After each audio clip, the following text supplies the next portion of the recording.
Okay, so you can add products by going to products in the menu. Then you click on add products. But before that, we have to check if we have categories entered already. So let's check and see.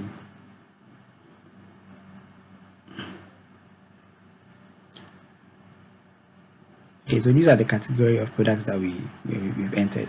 You can enter as many as you want to. But then these are some of the categories that we entered as products that we sell.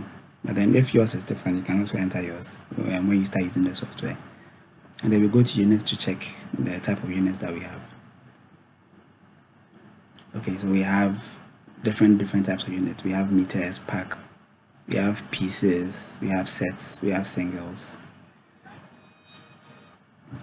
We have different types of units. You can also add yours. Just click on add, and then you add yours to it. And then you come to variations. So for variations, it's when maybe you have a product that has different types. So let's say, for example, maybe you sell a shoe, or maybe you are selling a cloth, and then the cloth has different colors. So the different colors can be a variation. So in this case, you just come in and you enter the variation name, and then you enter the different types of variations. So you can see that we've entered some. So let's say we have size, small, medium, large, and then we have packaging, which is pack, mini box, and then box. And then when it comes to color, we have a variation of color, which is green, black, blue. So you can create yours. These are what we've entered at our end. You can also add yours. Okay, so then now let's add a product.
Okay, so the unit is piece.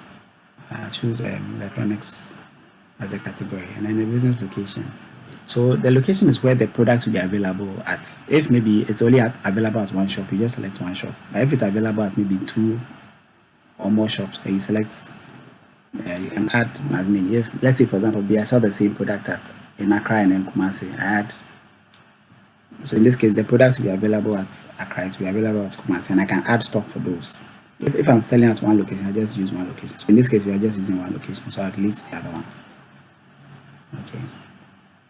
And let's scroll down, and then here we add the purchase price. That's how much you bought it for. So let's say we bought it for 5,000, and we are selling it for 8,000. Okay. So you save it and you add a selling price group. So let's say you sell at both wholesale or retail. You can enter the retail price here, and then you go and enter the wholesale price at the other side. Okay. So you click on save and add selling price group, and here I say that okay, the wholesale price is maybe 8,000, and I save and then add opening stock.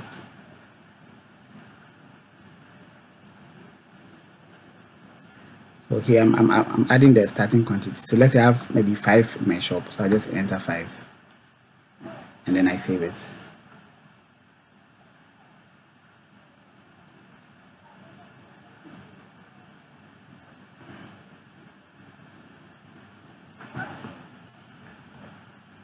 I just search for the product that I added. This is the product I just added. I'll click on it to get the details. Okay. So I entered 8,500 as the purchase price, and then the selling price was yeah, selling price was 8,500, and I bought it for 5,000, right? Okay, so here it gives you the stock value, and then it will also give you a much how many you sold, how many you transferred, and with our software you can transfer um, stock, so you can move one stock from one location to the other, and you can adjust it as well. So let's say maybe you bought it and it's broken, or it has to go for repairs or something. You can just adjust it, or some has been stolen or some is missing. You can just adjust your products, your stock as well, and it will show here. So you can get reports on your adjustments and your stock transferred, and then your sales as well. Okay. Okay, so let's add a product that has variation, so that we try the variation part two, and then you see how it works. Okay, so I click on add product again, and then let's add something that has variation. So maybe okay, so here I'm adding a product with that has variation. So let's say maybe a shoe. Okay, so I'm adding Adidas shoe, and the SKU is just the code. So maybe okay, so you enter the product code, and then you select so let's say maybe a piece, and then I'm using shoe for now, so I'll select shoe.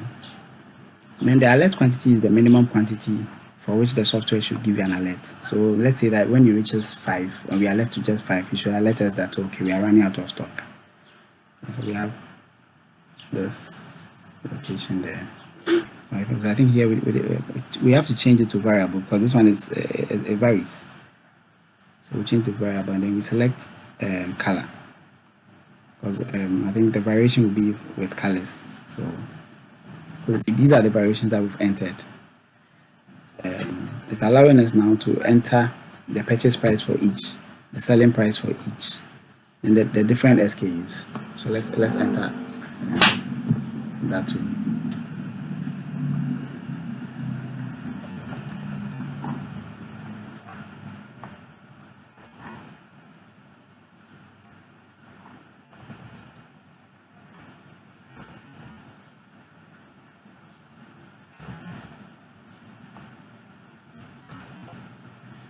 Okay, so here I'm entering the purchase price. So let's say I bought this one for 60. I'm selling it for 120.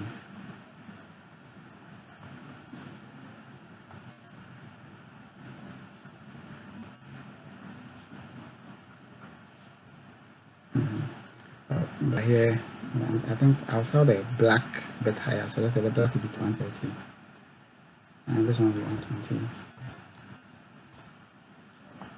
This one 120. 120. Here we have 130. So the white and black.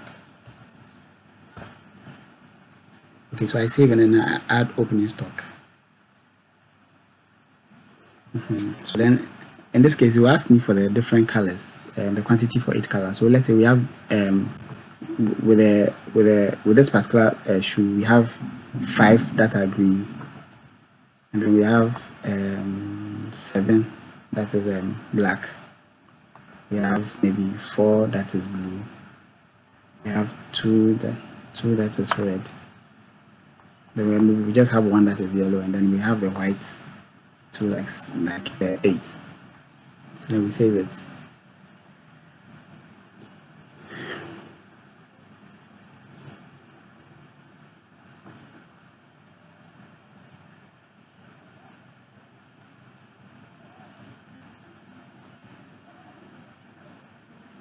Okay. So this is the Adidas shoe that we added, and over here you can tell that there's a difference between this product and this product. Now it's saying the product type is variable, meaning that they have it varies, and then we have the single type of product. So let me click on this, and then you see how that also works. Okay, so here it tells me the variation that for the same shoe I have green, and then the green we have quantity associated with it.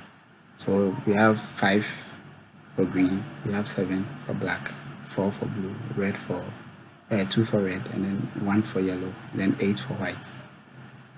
Okay, and here you will see the number of units you've sold, how many you've transferred, and then how many you've adjusted. And here it gives you the stock value. So the stock value is usually the amount you are selling it for times the quantity. So that's your expected amount that you want to get from the sales. Okay, and then you close it. Okay, so I just showed you how to add single products, and I showed you how to add variable products as well. Okay, so there are a few things you can also do. You see where the stock report is. You can go there and then click on that, and then it will give you the current stock. It will give you your stock value by purchase price and then by sale price, and then it gives you your potential profits. It tells you how many you've sold already, and then how many you've transferred and how many you've adjusted. Exactly. So the adjustment is usually when it's broken or something is missing or something. Then that's when you adjust your stock. Then you write a reason for it. So at least with the stock report, it will give you a breakdown of this. And then if you have price groups too, you can just click on it and it will show you the price groups that you have. So a price group will be usually somebody who sells at a wholesale price or retail price or any other special price, maybe special customer price or something like that. So yeah, currently we have the retail price, which is the default selling price, and then we have the other price, which is the wholesale price. But then if you have any other prices, the software allows you to add yours as well. Okay.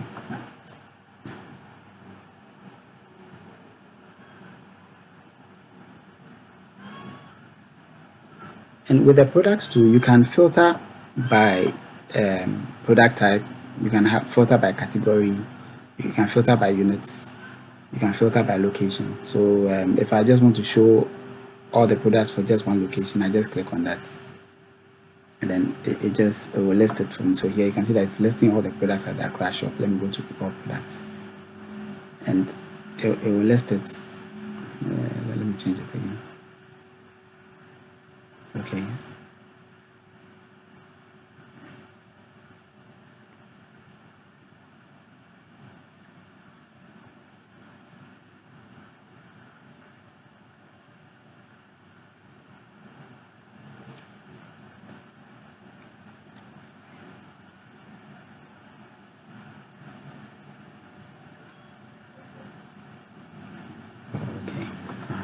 So it has listed all the products in one location. If you want to change it, you can just do that here. So most of the options come with filters, and the filter allows you to narrow down your searches. If you want to search by a particular maybe product type or category or unit, you can just use the filter to do it, and that would also help get whatever information you're looking for. And then you can export the information to just you can expand the pages, and then you can export to PDF, you can export to Excel, you can print it out, then you can view details. Any information you're looking for, you can easily get it here. Then when you come to the product list, each product has an action button that allows you to do certain things. So let's say I want to view the product. I just click on the action and then view, and then it brings a pop-up for me to do that with details that I need. You can still click on action and then you edit. So if you want to edit the information that you entered, you just click on that and then you edit it. So it will bring the form for you to edit everything. You can upload images of the product, you can enter product description. Yeah, you can do a lot. So let's go back to the list products.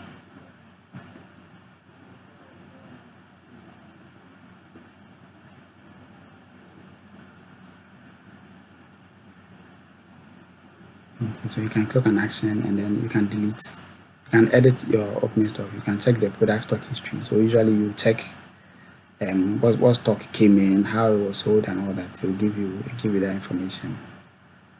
And let's see.